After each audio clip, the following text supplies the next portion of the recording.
2000 labs काम कर रही है। देश में टेस्ट की संख्या जल्द ही 10 करोड़ के आंकड़े को पार कर जाएगी। कोविड महामारी के खिलाफ लड़ाई में टेस्ट की बढ़ती संख्या हमारी एक बड़ी ताकत रही है। सेवा परमो धर्म के मंत्र पे चलते हुए हमारे डॉक्टर, हमारे नर्सिस, हमारे हेल्थ वर्कर्स, हमारे सुरक्षाकर्मी और भी सेवा के भाव से काम करने वाले लोग इतनी बड़ी आबादी की निस्वार्थ सेवा कर रहे हैं। इन सभी प्रयासों के बीच ये समय लापरवाह होने का नहीं है। ये समय ये मान लेने का नहीं है कि कोरोना चला गया या फिर अब कोरोना से कोई खतरा नहीं है। हाल के दिनों में हम सब ने बहुत सी तस्वीरें, वीडियो देखे हैं जिनमें साफ दिखता है कि कई लोगों ने अब सावधानी बरतना या तो बंद कर दिया है या बहुत ढिलाई ले आए हैं। ये बिल्कुल ठीक नहीं है। अगर आप लापरवाही बरत रहे हैं, बिना मास्क के बाहर निकल रहे हैं, तो आप अपने आप को, अपने परिवार को, अपने परिवार के बच्चों को, बुजुर्गों को उतने ही बड़े संकट में डाल रहे हैं। आप ध्यान रखिए, आज अमेरिका हो या फिर यूरोप के दूसरे देश, इन देशों में कोरोना के मामले कम हो रहे थे, लेकिन अचानक से फिर से बढ़ने लगे हैं और चिंताजनक वृद्धि हो रही है। साथियों, संत कबीरदास जी ने कहा है, पक्की खेती देख के गर्व किया किसान, अजहू जोला बहुत है, घर आवे तब जान।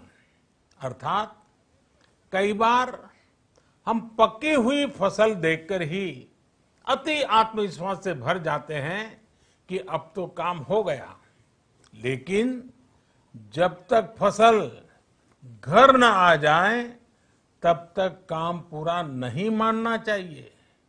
यही कबीरदास जी कह के गए हैं। यानी जब तक सफलता पूरी न मिल जाए, लापरवाही नहीं करनी चाहिए। साथियों, जब तक इस महामारी की वैक्सीन नहीं आ जाती, हमें कोरोना से अपनी लड़ाई को रत्ती भर भी कमजोर नहीं पड़ने देना है।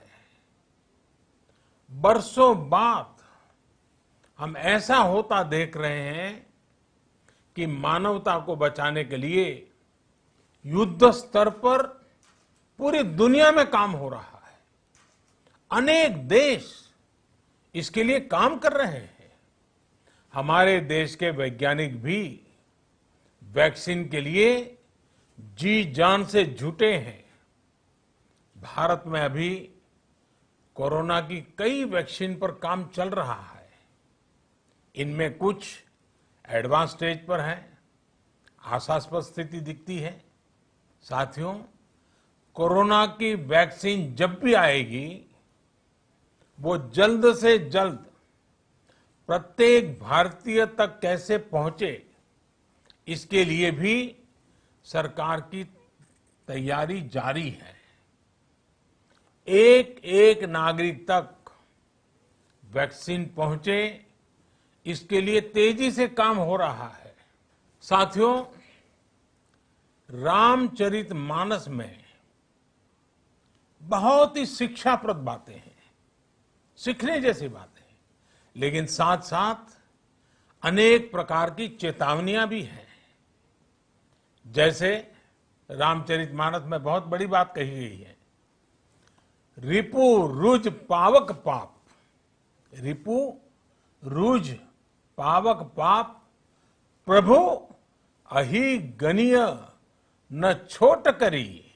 अर्थात आग, शत्रु, पाप यानी कि गलती और बीमारी, इन्हें कभी छोटा नहीं समझना चाहिए। जब तक इनका पूरा इलाज न हो जाए, इन्हें हल्के में नहीं लेना चाहिए। इसलिए याद रखिए, जब तक दवाई नहीं तब तक ढिलाई नहीं। त्योहारों का समय हमारे जीवन में खुशियों का समय है, उल्लास का समय है। एक कठिन समय से निकलकर हम आगे बढ़ रहे हैं। थोड़ी सी लापरवाही हमारी गति को रोक सकती है, हमारी खुशियों को धूमिल कर सकती है। जीवन की जिम्मेदारियों को निभाना और सतर्कता, ये दोनों साथ साथ चलेंगे, तभी जीवन में खुशियां बनी रहेगी। 2 गज की दूरी, समय समय पर साबुन से हाथ धुलना और मास्क लगाना, इसका ध्यान रखिए। और मैं आप सबसे करबद्ध प्रार्थना करता हूं, आपको मैं सुरक्षित देखना चाहता हूं, आपके परिवार को सुखी देना चाहता हूं। ये त्योहार आपके जीवन में उत्साह और उमंग भरे, ऐसा वातावरण चाहता हूं। और इसलिए मैं बार बार हर देशवासी से आग्रह करता हूं। मैं आज अपने मीडिया के साथियों से भी, सोशल मीडिया में जो सक्रिय हैं उन लोगों से भी बड़े आग्रह से कहना चाहता हूं कि आप जागरूकता लाने के लिए, इन नियमों का पालन करने के लिए जितना जन जागरण अभियान करेंगे, ये आपकी तरफ से देश की बहुत बड़ी सेवा होगी। आप जरूर हमें साथ दीजिए, देश के कोटि कोटि जनों को साथ दीजिए। मेरे प्यारे देशवासियों, स्वस्थ रहिए,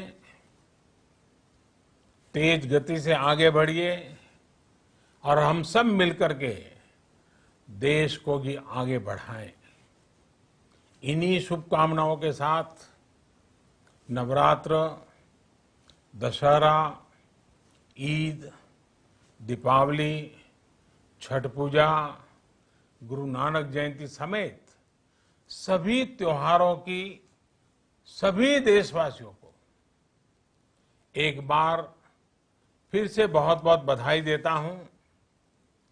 धन्यवाद।